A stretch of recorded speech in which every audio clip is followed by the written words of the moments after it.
Welcome to my YouTube channel, guys. Today we will talk about Martin Luther King lifestyle. Let's go to start this wonderful journey.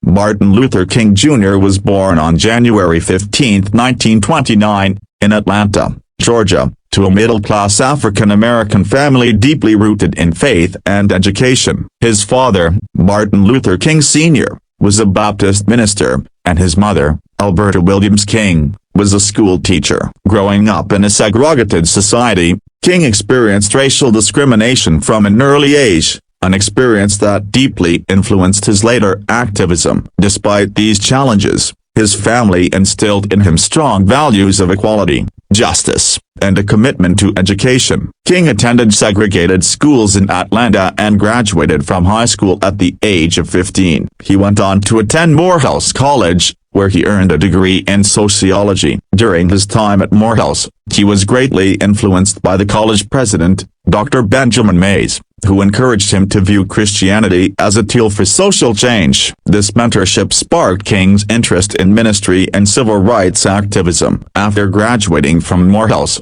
he attended Crosser Theological Seminary in Pennsylvania, earning a Bachelor of Divinity degree. Later, he pursued his doctoral studies at Boston University, where he received a Ph.D. in systematic theology in 1955. While in Boston, he met and married Coretta Scott, a talented musician and activist who became his steadfast partner in his mission for social justice.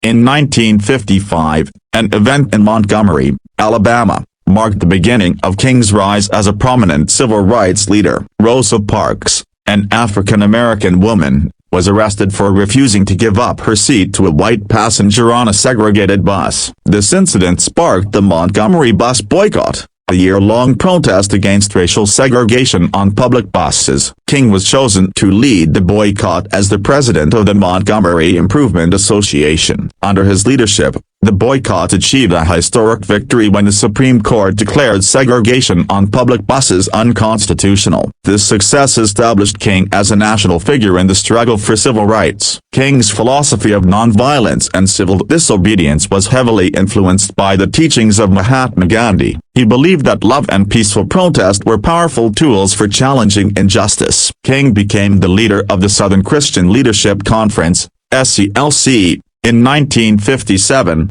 an organization dedicated to achieving civil rights through nonviolent means. Over the years, he led numerous protests, sit-ins, and marches to combat segregation and promote racial equality. One of King's most significant contributions to the civil rights movement was the 1963 March on Washington for Jobs and Freedom. This event brought together over 250,000 people from diverse backgrounds in a peaceful demonstration at the Lincoln Memorial. It was here that King delivered his iconic "I Have a Dream" speech, a powerful vision of an America where people would be judged not by the color of their skin but by the content of their character. The speech remains a defining moment in the history of civil rights and continues to inspire generations. King's efforts led to tangible legislative achievements. The Civil Rights Act of 1964, which banned discrimination in public places and employment, and the Voting Rights Act of 1965, which eliminated barriers to voting for African Americans, were landmark victories of the civil rights movement. In recognition of his leadership and unwavering commitment to nonviolence, King was awarded the Nobel Peace Prize in 1964, becoming the youngest recipient of the award at the time. Despite his accomplishments, King faced constant opposition, threats, and violence. He was arrested multiple times, and his family endured harassment and intimidation. Yet, he remained steadfast in his belief in nonviolence and his vision for a just society. In his later years, King expanded his activism to address issues such as poverty and the Vietnam War, calling for economic justice and an end to militarism.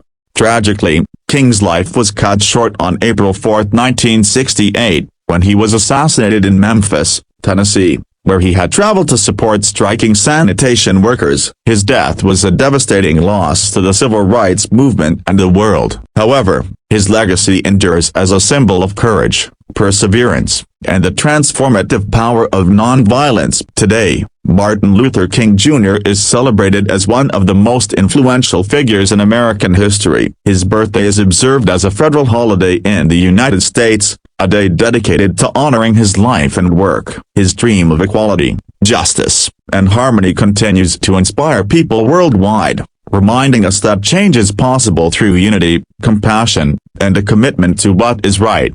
Goodbye guys, we will meet in next video. Bye.